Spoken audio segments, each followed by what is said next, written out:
do Pai que me criou, em nome do Filho que me libertou, em nome do Espírito Santo que me santificou. Divina vontade, reina na minha vontade. Ó minha mãe, eu te amo e tu me amas. Dá-me agora da divina vontade a minha alma. Abençoa, mãe, para que todas as minhas ações sejam feitas sobre vossos olhos maternais. Oportunidade da obra. A este meu desejo, respondo à Santíssima Virgem: minha filha, o mundo está muito necessitado dessa doutrina, porque não sabe e não tem a devida referência ao Senhor Onipotente. Por causa dessa ignorância, a audácia dos mortais provoca a retidão de sua justiça, que os aflige e castiga. Vi- Vivem esquecidos de Deus, mergulhados nas trevas, sem saber procurar a salvação, nem encontrar a luz. Isso é resultado da falta de temor e reverência que deviam ter pleno pelo Senhor. Estes e outros avisos deram-me ao Altíssimo e à Rainha para manifestar-me sua vontade a respeito desta obra. Pareceu-me temeridade e pouco amor a mim mesma não aceitar a doutrina e ensinamento que essa grande senhora prometeu dar-me na descrição de sua vida santíssima. Tampouco julguei conveniente adiar para outro tempo, porque o Altíssimo manifestou-me este o oportuno e conveniente. Sobre isso me disse essas palavras: minha filha, quando enviei meu unigênito ao mundo, este se encontrava no pior estado que havia tido desde o princípio, com exceção de alguns fiéis que me serviam. A natureza humana é tão imperfeita que não se sujeitando à direção interior de muita luz e prática dos ensinamentos de meus ministros, não se submetendo seu próprio ditame para seguir a mim, que sou caminho, verdade e vida. Guardando meus mandamentos e minha amizade cairá logo em profundas trevas, inumeráveis misérias, de abismo em abismo, até abismar a obstinar-te no pecado, desde a criação e o pecado do primeiro homem, até a lei que dei a Moisés. Governaram-se pelas próprias inclinações, cometendo grandes erros e pecados. Depois da lei, os cometeram por desobedecê-la. E assim foram se afastando cada vez mais da verdade e luz, chegando ao maior esquecimento. Eu, com com paternal amor, enviei a salvação eterna e o remédio para as incuráveis enfermidades da natureza humana. Com isso, justifiquei a minha causa.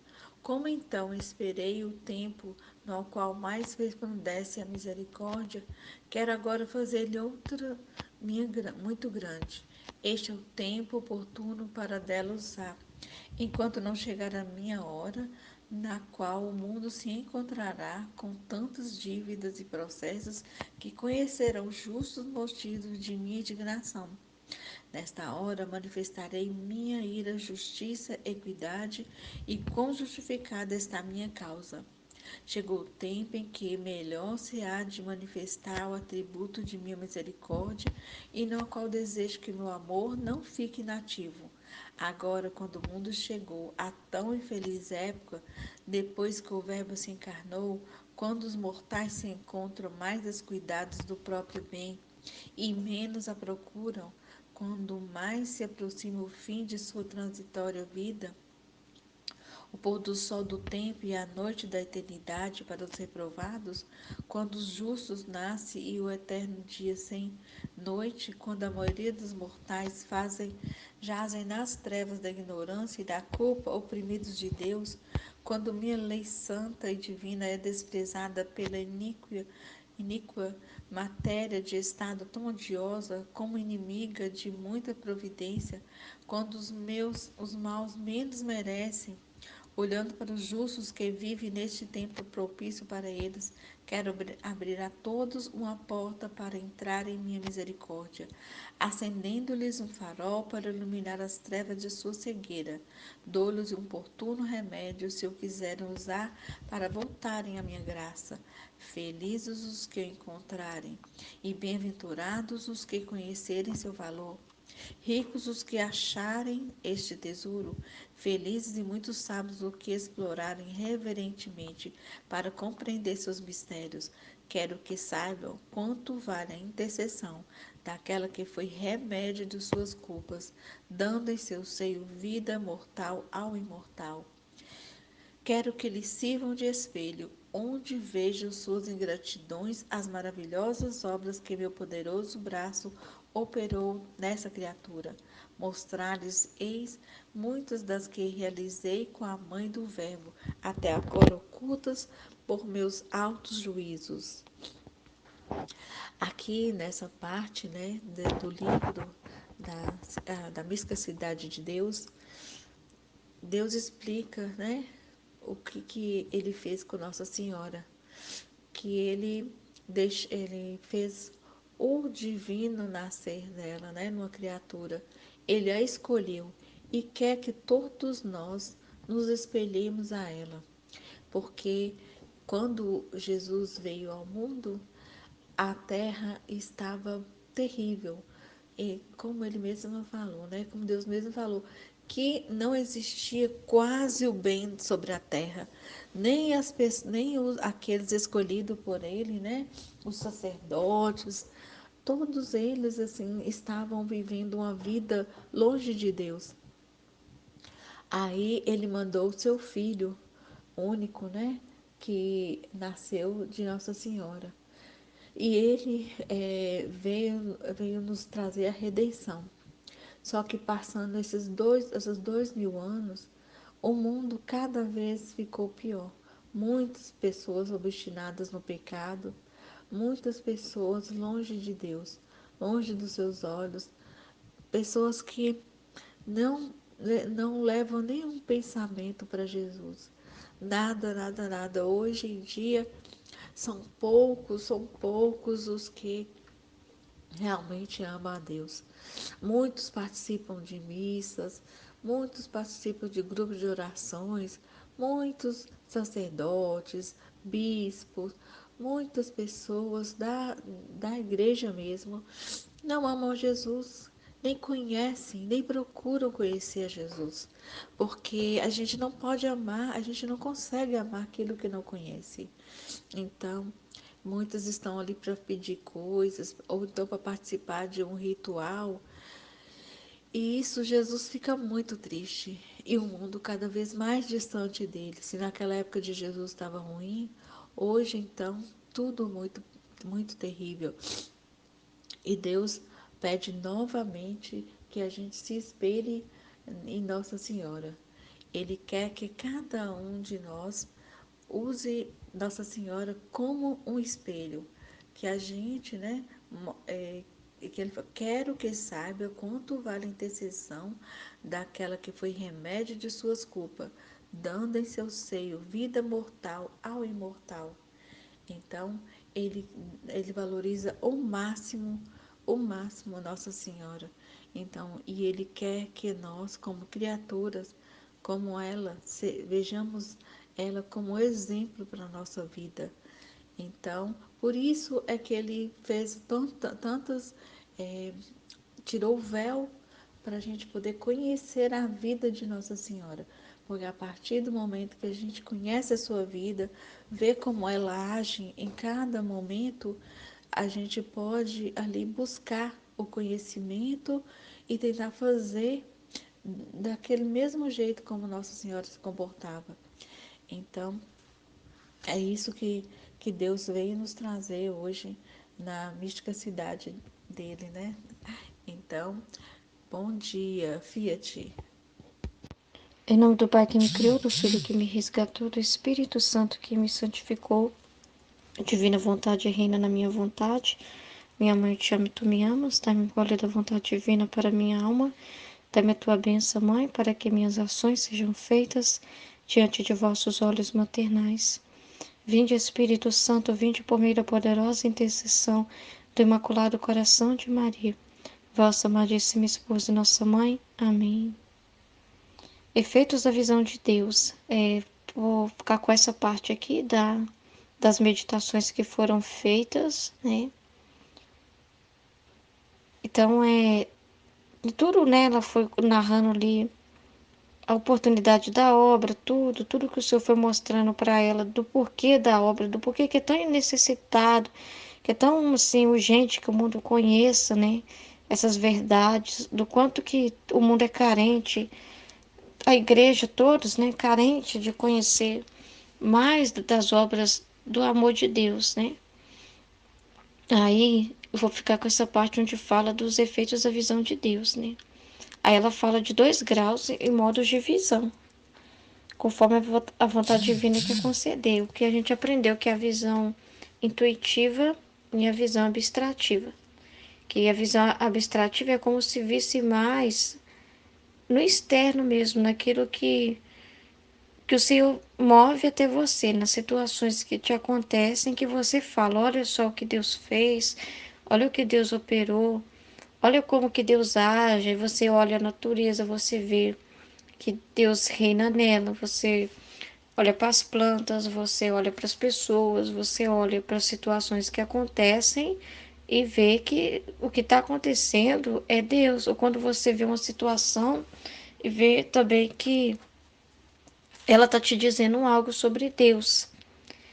E na visão intuitiva é quando você percebe esse movimento de Deus dentro de você, da sua alma, quando ele se move dentro de você, ao ponto de você realmente se perceber que já não é mais você, mas é Deus quem se move em você. Então Deus fala com você, dentro de você, não precisa de um fato externo para comprovar que está em você, porque você consegue encontrar ele dentro de si. Ele confirma a graça dele dentro de você.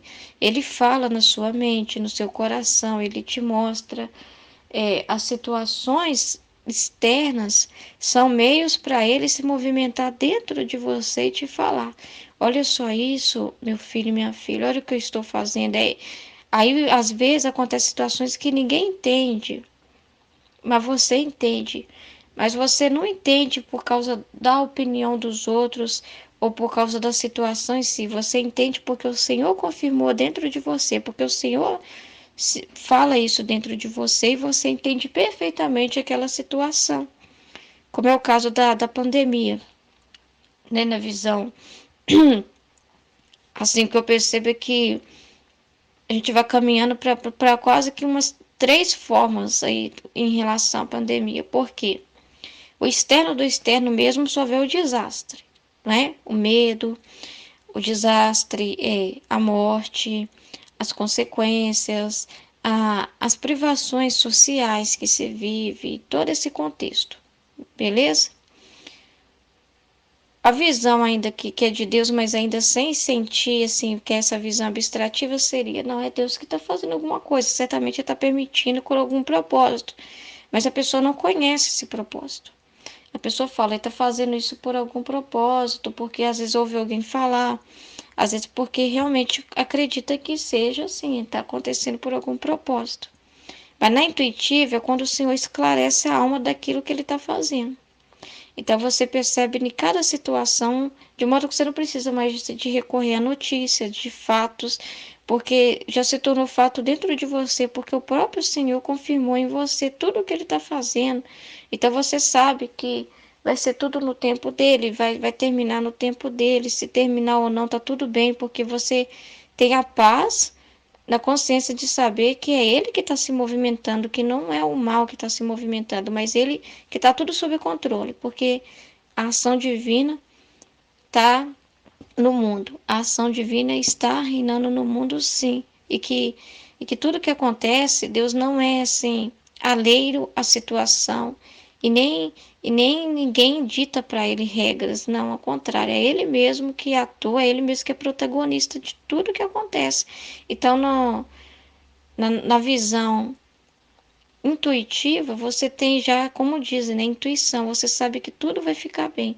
Então, na visão da intuitiva, não há agitação, não há falta de paz, não há nada disso, porque Jesus é que se comunica, Deus se comunica dentro de nós. Então, a gente não pensa, não fala, não age se não for movida por Ele. Então, as nossas paixões não existem, não existem paixões, não existem desconfiança e culpa de modo algum. Para a visão intuitiva acontecer, né, que para essa comunicação intuitiva acontecer de Deus dentro de nós, é necessário a gente ser totalmente vazio de si mesmo, totalmente despido de si mesmo. Então não pode ter nada, nenhum obstáculo para a ação divina. Caso tenha, pode se manifestar muito pouco, muito mesmo, quase nada.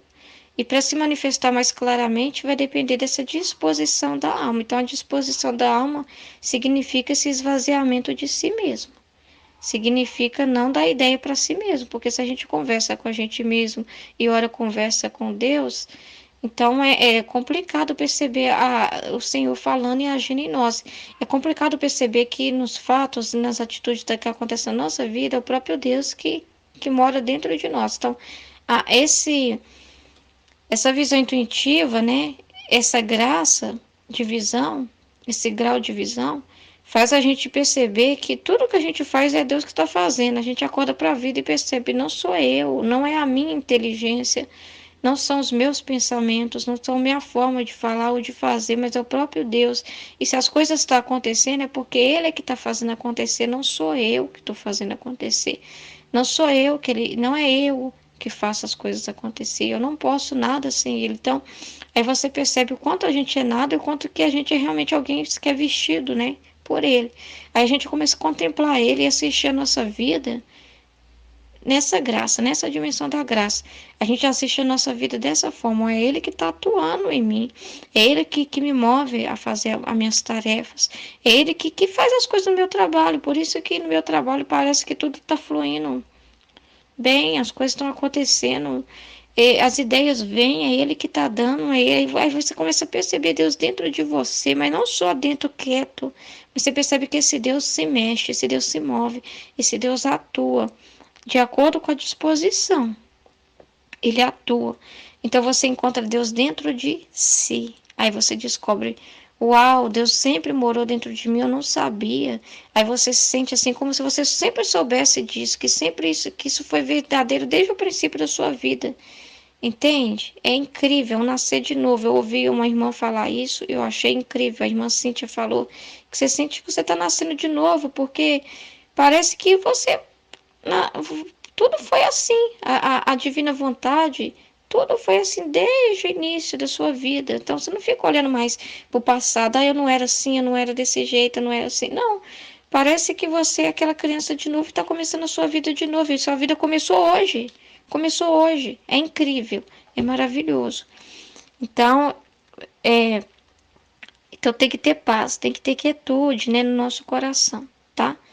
Porque as imperfeições, por menor que seja, atrapalham essa luz, para a gente compreender Deus dessa forma. Tem que ser muito pequenininho para perceber que Deus pode fazer isso com a gente. Tem que ser muito simples, tem que acreditar mesmo que Deus se abaixa dessa forma. Ele não se importa de fazer isso. Tem que acreditar que Deus se abaixa quando a gente é criança, sabe? Tem que entender que Ele gosta de manifestar isso aos pequeninos mesmo. E Ele faz de bom agrado, tá? Ele não está perdendo nada com isso. Porque a gente, quando eu falei de se abaixa, não é no sentido que está se humilhando, não.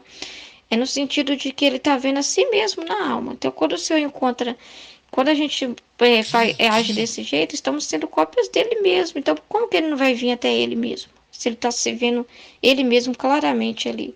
Por isso tem que ser muito simples mesmo, muito pequeno. Não pode achar que sabe alguma coisa.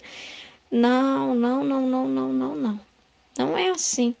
Assim foi com as místicas, né? Que é uma vida que não foi uma, como a nossa irmã já explicou, não foi uma vida oculta, foi uma vida revelada assim, porque ela escreveu para nós, né? Então, a nossa vida é assim também. A gente recebe a luz, mas não guarda dentro de uma caixinha bonitinha, não. A gente, ó, abre ela e leva para os outros. Essa luz é para irradiar. A gente foi feito para ser um sol com Deus. E o sol leva a luz para todo mundo. E não olha quem é bom, quem é mal, quem é merecedor e quem não é. O sol nasce todo dia, em todos os lugares, para todo mundo ver, para todo mundo sentir o seu calor. Então é desse jeito. E foi assim com as místicas e trazendo para o livro do céu e para a nossa vida na divina vontade, tudo liga. não tem nada de desconexão aqui. Tudo liga à nossa experiência de vida, que a nossa vida é ser desse jeito, é ser alguém totalmente aberto aos efeitos de Deus mesmo, para a gente ter é porque o Senhor quer nos dar essa visão espiritual, essa visão dele, de como ele é, de como ele atua e de como ele age na nossa vida, quer abrir os nossos olhos para a gente perceber os sinais da graça na nossa vida. E para isso acontecer, a gente tem que acreditar, tem que desejar, mas tem que acreditar muito. E para acreditar, sim, que Deus pode fazer isso, tem que ter muita humildade, muita simplicidade mesmo, porque Deus pode fazer isso. Porque esse é o nosso Deus, gente. Sempre foi o nosso Deus. Nosso Deus não é distante. Felizmente aprendemos isso, né? De que um Deus muito distante, que a gente não pode almejar coisas como essa, que seria soberba. Mentira. Mentira. Soberba é quando a gente se sente grande demais, né?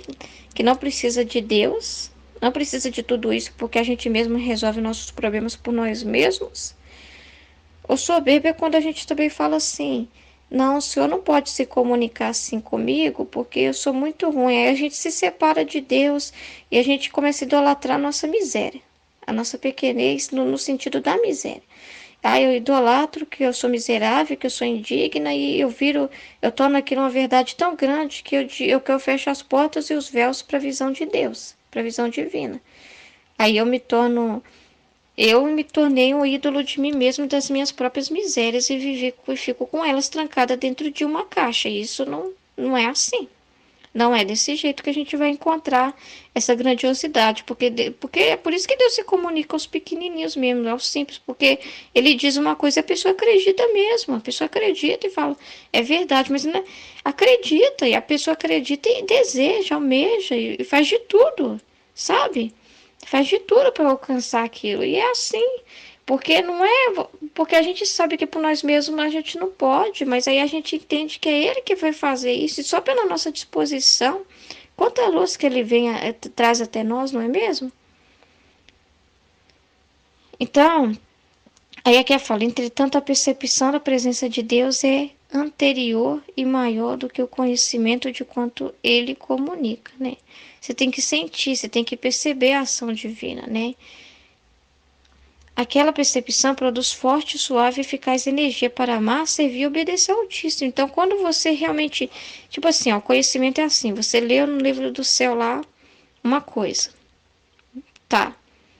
Aí você, nossa, que bacana, que conhecimento, né? Quanta luz que ele me comunica. Aí você ficou naquilo ali, mas não deixou aquilo vir para a vida. Não pegou aquela semente e não deu tempo dela, que ela precisa do tempo para cozinhar.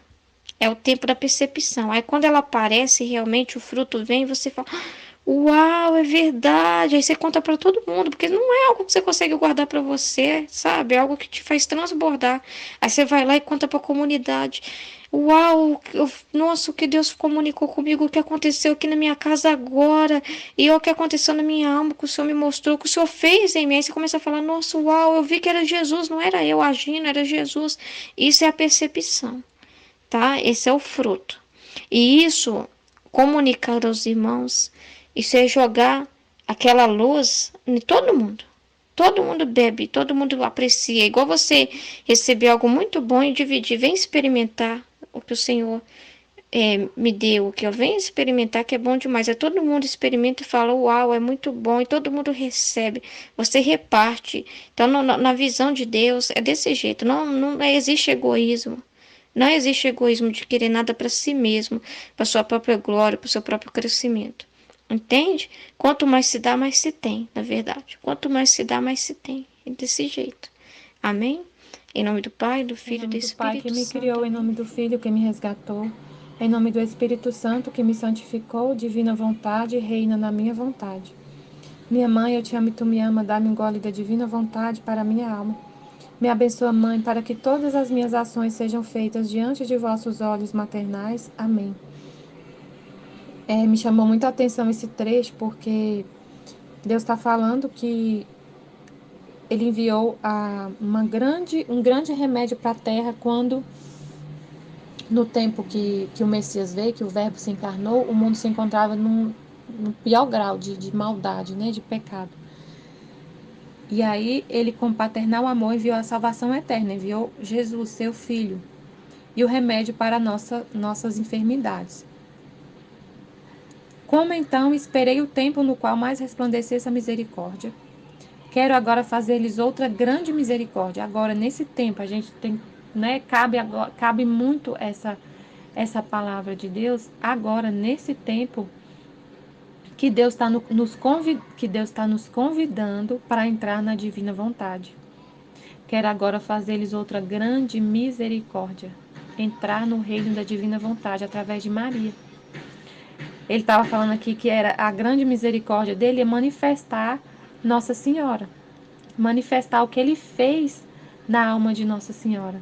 Ele fala: este é o tempo oportuno para dela usar enquanto não chegar a minha hora, a hora da justiça, na qual o mundo se encontrará com tantas dívidas e processos, o mundo vai estar tão afogado na maldade, no pecado, que conhecerão justo motivo de minha indignação. Eu lembro que no trecho do Livro do Céu, Jesus, quando libera, retira a Luísa o ofício de vítima, ele fala assim: agora deixemos correr a maldade no mundo, esqueçamos a terra, vamos focar na divina vontade. Eu vou depositar em você todo o conhecimento da divina vontade. Agora você vai ficar na divina vontade, não é mais vítima. Iria deixar correr solta a maldade. Nessa hora manifestarei minha ira, justiça e equidade, e quão justificada está minha causa. Chegou o tempo em que melhor se há de manifestar o atributo de minha misericórdia, e no qual desejo que meu amor não fique inativo. Agora, quando o mundo chegou a tão infeliz época, depois que o Verbo se encarnou, né? Depois que Jesus já veio e o mundo está nessa infeliz época, quando os mortais se encontram mais descuidados do próprio bem e menos o procuram, quanto mais se aproxima o fim de sua transitória vida, o pôr do sol do tempo, ele está falando do fim dos tempos, e a noite da eternidade para os reprovados, quando aos justos nasce o eterno dia sem noite, quando a maioria dos mortais jazem nas trevas da ignorância e das culpas, é o que a gente está vendo agora. A maioria dos mortais nas trevas da ignorância, nas culpas, e os justos nascendo o dia sem noite. Os justos que vê o dia sem noite é os filhos da divina vontade, que já vivem, que já recebem o dom da divina vontade nesse tempo. Para nós nunca é noite. Para as almas que vivem na vontade divina, nunca é noite. Independente do que estiver acontecendo, a gente está no sol. Nossa alma se elevou à luz da vontade divina. Nossa alma se elevou. Nossa vida mortal ainda está aqui, mas a nossa alma está elevada na luz da vontade divina. Para nós é sempre dia, independente do que acontecer. Quando a maioria dos mortais jazem nas trevas, oprimindo os justos e zombando dos filhos de Deus, é o que acontece hoje. Vai começar uma grande perseguição dos filhos de Deus, zombaria, perseguição, em muitos países já tem isso, vai chegar em todo lugar. Zombaria, perseguição aos filhos de Deus. Quando minha lei santa e divina é desprezada pela iníqua matéria de Estado, tão odiosa como inimiga de minha providência. Quando os maus menos merecem, o mundo não merece essa grande misericórdia, esse grande dom pela iniquidade, pelas culpas, pelo estado que está o mundo, os maus não merecem. Olhando para os justos que estão vivendo nesse tempo de perseguição aos filhos de Deus, olhando para os justos que vivem neste tempo propício para eles, esse é o tempo propício para os justos. Por quê? Porque agora Deus quer dar aos justos a santidade da santidade. Deus quer elevar os justos ao mais alto grau de santidade que nunca teve na terra, com o terceiro Fiat. Esse é o tempo propício para os justos. Nesse tempo que todo mundo vê que é um tempo horroroso, que é de maldade, que é de pecado, que é esquecimento de Deus, para os justos é o tempo mais propício, que é o tempo do terceiro Fiat. É o de receber o dom da divina vontade. Nesse tempo propício para eles, para os justos, quero abrir a todos uma porta para entrar em minha misericórdia. Deus está pedindo, abrindo as portas para a gente entrar na luz da vontade divina. Jesus fala no livro do céu que nós somos filhas da misericórdia. Ele fala isso. Ele cita isso. Filhas da misericórdia. Acendo-lhes um farol para iluminar as trevas de sua cegueira. Dou-lhes um oportuno remédio, se o quiserem usar, para voltarem à minha graça. Maria. Ela é a porta para a gente entrar na divina vontade. Ela é a porta que se abre para entrar no reino da divina vontade, para ficar nessa luz, para sair das trevas, da casa das trevas, das paixões, dos medos e se elevar, viver no alto. Felizes os que o encontrarem, bem-aventurados os que conhecerem seu valor, felizes os que encontraram a Nossa Senhora, que pegaram na mão dela, que se entregaram, que quiseram verdadeiramente fugir do pecado e se entregar ao Filho dela, que se entregaram como escravos de amor para ela, que se consagraram a ela e que se aprofundaram mais ainda nessa consagração e chegaram a conhecer o dom da divina vontade. Felizes e bem-aventurados os que nesse tempo descobriram essa graça. Ricos os que acharem este tesouro, felizes e muito sábios os que o explorarem reverentemente para compreender seus mistérios. Felizes e bem-aventurados os que passam o dia inteiro falando da divina vontade, lendo o livro do céu o dia inteiro, querendo saber cada dia mais, o dia inteiro no WhatsApp, nos grupos e não fala de outra coisa. Felizes e bem-aventurados os que esqueceram do mundo. Felizes e bem-aventurados os que não perdem tempo. Eu não perco meu tempo vendo nada do mundo. Não gosto, não tenho vontade nenhuma de conhecer nada do mundo. Como a irmã falou, que não tem tempo de nada, o batom dela que quebrou, eu fiz foi doar minhas maquiagens, minhas coisas, porque eu não perco meu tempo ficando na frente do espelho, passando mil e uma coisas no rosto. Eu perdia tanto tempo, eu perdia meu tempo vendo vídeo na internet de como me maquiar em casa. Perdi tanto tempo, nossa, eu via vários vídeos, tutorial de maquiagem. Passava o dia se deixasse vendo tutorial de maquiagem para aprender a me maquiar. Depois que eu conheci a Divina Vontade, doei minhas maquiagens tudo. Deixei um batom ou outro para passar. Nem passar eu passo, porque agora eu vivo de máscara. Tem anos que eu não vou no salão fazer minha unha. E Deus e eu vivo assim totalmente natural, sem nenhuma maquiagem, sem nada. Sem fazer unha, não sinto falta. Não... Ah, mas aí seu esposo vai reclamar porque você não tá indo pro salão, mal o cabelo, fazer a unha. Meu esposo tá mais apaixonado ainda agora. Porque ele vê a beleza interior. Ele prefere essa esposa que ele tem hoje. Que ele olha por fora, não vê nada. Não vê um batom, não vê um brinco. Eu não ponho nem brinco. Vê um cabelo sempre de coque. Vê uma roupa comum. Vê uma mulher comum, normal. Que não vai pra academia, que não se preocupa. Mas que também Deus deixa tudo ordenado. Ele cuida da minha pele, minha unha. Se eu deixar minha unha crescer, ela cresce tanto, forte, não quebra. E eu que fico cortando, porque eu não quero ficar indo no salão fazer unha, ainda mais na pandemia. E a beleza natural, que sai de dentro, a beleza sai de dentro da alma. Meu esposo não reclama, ele fala que eu tô linda. Tô linda, não tem nada, ele não sente falta de nada. Eu vejo ele cada dia mais apaixonado. Pelo contrário, ele não sei, quando eu passo maquiagem, ele já era assim, era eu que achava que ele gostava dessas coisas. Ele não, ele é uma pessoa muito simples, coração muito humilde, simples, apegado. Quando eu faço maquiagem, que eu vou no salão fazer, que eu fazia para ir no casamento, ele falava, cadê minha mulher? Eu quero a minha mulher. Não quero essa aí que tá cheia de maquiagem, nem parece você. Ele falava desse jeito. E aí, totalmente desapegado. E eu vivo tão tranquila, tão tranquila. Eu vivia comprando um monte de suplemento, de coisa para isso, para aquilo, para unha, para o cabelo. Hoje eu tô totalmente desapegada, não sinto falta de nada, nada, nada, nada. Bem-aventurados, felizes, eu vivo numa felicidade que é sem explicação, uma felicidade divina, uma alegria divina. O meu esposo hoje vê a beleza interior, ele consegue ver essa beleza, essa graça, essa felicidade. O que uma pessoa quer, o que o outro quer, é essa luz, é essa felicidade, é esse amor sincero. Esse amor sincero que é importante para um casal, para uma relação, não é o exterior. A, a unha feita, o cabelo penteado, escovado, cheio de coisa, cheio de luz, e não sei o que, não sei o que lá, e maquiagem para lá, e maquiagem para cá, e o interior vazio. O que importa é o interior.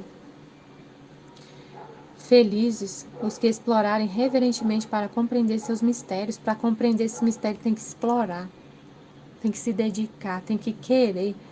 Deus não se manifesta para quem não quer. Você precisa querer aplicar sua vontade, sua memória, sua inteligência, seu desejo, seu amor. Quero que saibam quanto vale a intercessão daquela que foi remédio de suas culpas, dando em seu seio vida mortal a imortal. Deus quer que a gente saiba, dê valor àquela, a Maria, ela que nos deu o remédio para nossas culpas, que foi o filho dela, Jesus. Ela deu vida mortal a Deus. Ela deu a vida mortal para Jesus, que é imortal, para Deus, que é imortal, né? Para o Verbo. Quero que eles sirvam de espelho onde vejam suas ingratidões. Ela é um espelho onde a gente vê como a gente é ingrato, as maravilhosas obras que meu poderoso braço operou nessa criatura. Ela que viveu na divina vontade plenamente. Que maravilhosas obras que a gente vê na alma dela, quando a gente lê o livro do céu. Porque ela viveu plenamente, nunca respirou sem a vontade divina operando nela. Mostrar-lhes-ei muitas das que realizei com a mãe do Verbo, até agora ocultas por meus altos juízos. Então, se a gente lê o livro do céu e lê a mística cidade de Deus, é incrível, incrível fazer essa jornada, né? Explorar essa alma de Maria.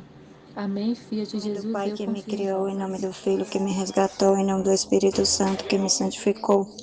Divina vontade, reina na minha vontade. Ó minha mãe, eu te amo e tu me amas. Dai-me um gole da vontade divina para minha alma. Me abençoa, Mãe, para que todas as minhas ações sejam feitas diante de vossos olhos maternais. Divina vontade, reina na minha vontade. No estudo de hoje, né, eu lendo, né, meditando,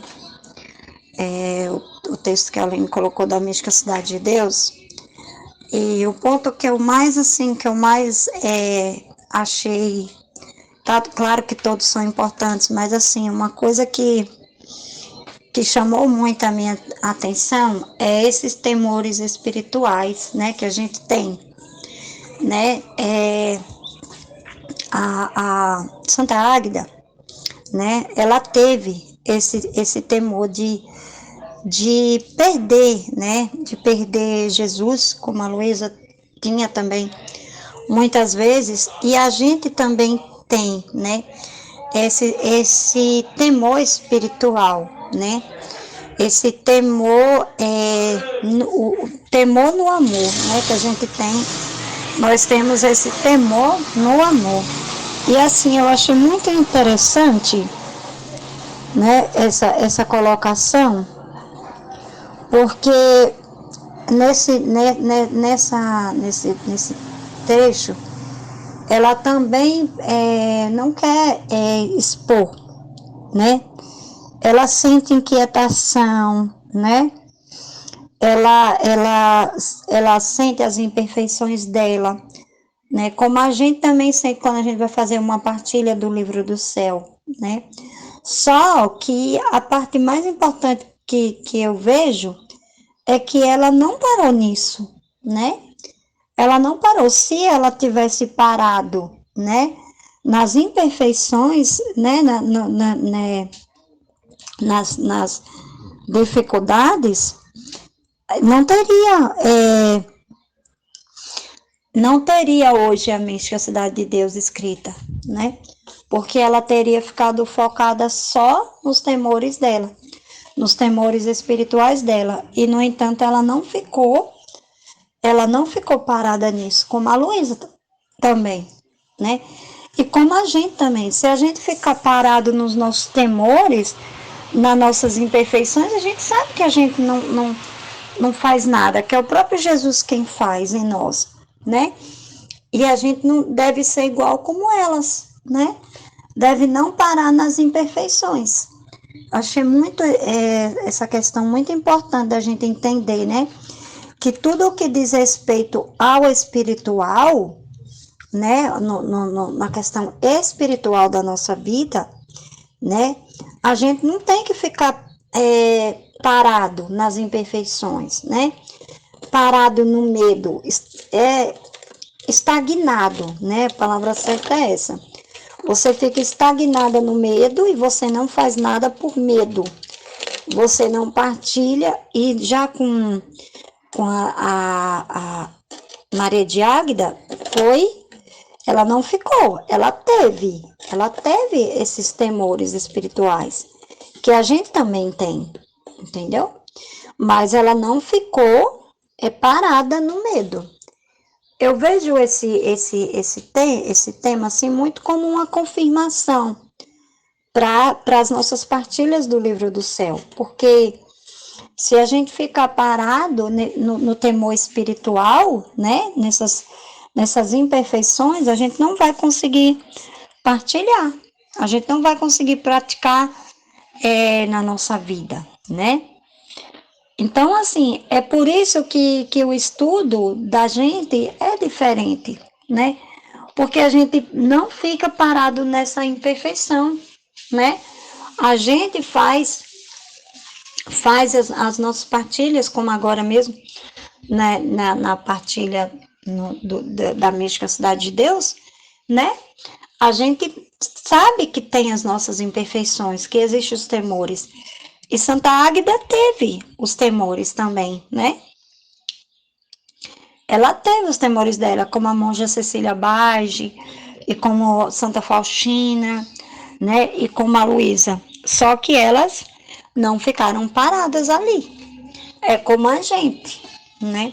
A gente partilha porque a gente não fica estagnado nos temores. Então, assim, eu vejo muito essa questão, né? Que a gente tenha uma intimidade tão grande, né? A gente busca ter uma intimidade tão grande que a gente não fica parado no, nas limitações, né? Em nome do Pai, em nome do Filho, em nome do Espírito Santo. A Amém. mística Cidade de Deus, no pedaço que nos foi dado para estudar hoje, eu peguei esse pedacinho, oportunidades das revelações. Não os manifestei na primitiva igreja, porque são mistérios tão magníficos que os fiéis teriam ficado a estudá-los e contemplá-los, quando era mais necessário estabelecer a lei da graça e o evangelho. Ainda que ambas as coisas teriam sido compatíveis, a ignorância humana poderia ficar confusa quando ainda estava tão no princípio e a fé na encarnação, redenção e preceitos da nova lei evangélica. Por isso disse o Verbo manado a seus discípulos na última ceia: muitas coisas teria para vos dizer, mas agora não estáis preparados para recebê-las. Em João, capítulo 6, versículo 12. Na pessoa deles, falou ao mundo inteiro que ainda não estava em condições de receber o conhecimento dos mistérios da Mãe, antes de estar estabelecida a graça e a fé em seu Filho. Fiat. Então, isso aqui vai de encontro também, além, né, do livro do céu, vai de encontro também com que é a rainha, né, a rainha soberana, que é a nossa mãe, e com as revelações que a Marjorie Day recebeu de Jesus, porque tirando as colocações pessoais dela, né, focando somente na mensagem que ela recebe, a mensagem que ela recebe é que Maria é a revelação. Ela que é o o Apocalipse de São João. A revelação é ela.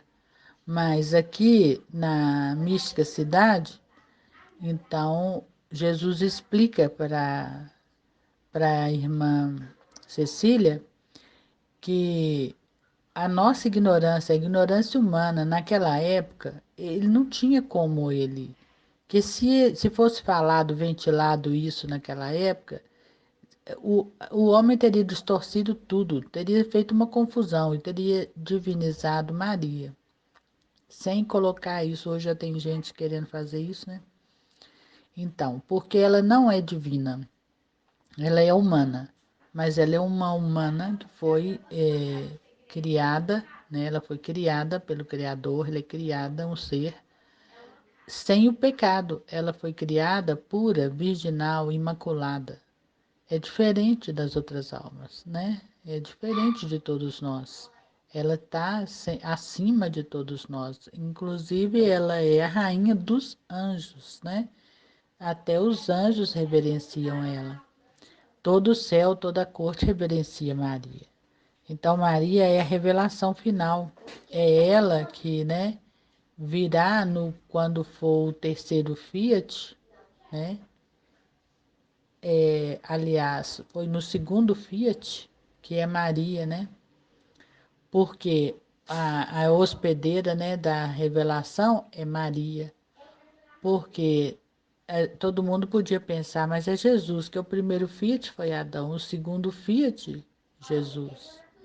Mas Maria que é, porque se não houvesse Maria, não haveria Jesus. Precisava de Maria para Jesus se encarnar, né? Ela foi o caminho, né, que trouxe. Então, a importância de Maria é grandíssima. E nas revelações da Marjorie, ela fala, né, que muitos vão morrer de pavor, porque aqueles que negam, que não aceitam Maria, né, vão morrer de pavor quando virem que ela virá em glória, que todo mundo espera a volta de Jesus e virá Maria, né, com o Espírito Santo, porque o Espírito Santo e Maria, depois da encarnação, estão fundidos, tornaram-se um, né, para formar Jesus no ventre dela. Porque Jesus é todo feito de Maria, o sangue, a carne, né, tudo é de Maria, ele não tem nada de José, né? José foi só o pai adotivo. Só é muito, né? Não estou dizendo só. É muito ser o pai adotivo dele. Mas eu digo assim, ele não tem nenhuma hereditariedade, nada que ele possa ter herdado de hereditário de José. É tudo de Maria, né? Ele é encarnado no seio de Maria e com toda a genética, tudo de Maria e do Espírito Santo, né? Que é Deus. Ele sim é Deus, é divino. Jesus é Deus, é divino. Maria é humana, né? Mas ela recebeu, né, essa graça imensa e maravilhosa, né? Que lá nos primórdios não podia ser falado. Ela teve que, a Aline explicou no vídeo muito bem explicado, teve que haver o silêncio de Maria. Porque naquela época era impossível que a humanidade conseguisse entender uma coisa dessa. Porque foi isso que levou Lúcifer, né, a cair, porque ele não aceitou estar abaixo de um ser humano. Ele aceitava até estar abaixo de, talvez, né, na corte angélica de algum anjo, mas de ser humano era se humilhar demais. Isso aí ele não conseguiu. Ele não, a soberba dele não deixou, né? Então é o que acontece às vezes, né, na comunidade, de uma pessoa se achar mais entendida e não querer, né, não querer ser humilde, obedecer e aceitar, porque as verdades são tantas e tão maiores que a nossa pouca inteligência pode captar, que é melhor muitas vezes a gente calar e observar. A igreja sempre ensinou, né? A igreja ela está certa porque veio de Jesus, a igreja católica. É ele que fundou a igreja. Mas o homem foi colocando ali também os pensamentos dele, a maneira dele de falar e de compreender. E muitas das vezes Jesus não está presente em muitas coisas, porque Jesus é amor e misericórdia. Não há palavra outra para poder explicar, né? E muitas vezes tem asepsia de pessoas, né? A igreja faz, porque o mandamento desse, porque a lei é essa, porque não sei o quê, então. E aí Jesus ficou fora da conversa, né? Porque Jesus, ele veio exatamente para aqueles mais marginalizados, né? Então eu vou parar, porque os cachorros estão aqui. Eu já achei uma hora complicada de fazer, porque teve visita, e... mas eu acho que eu consegui falar o que eu estava tentando falar, né? Eu espero que possam entender o que eu estou querendo dizer. Fiat.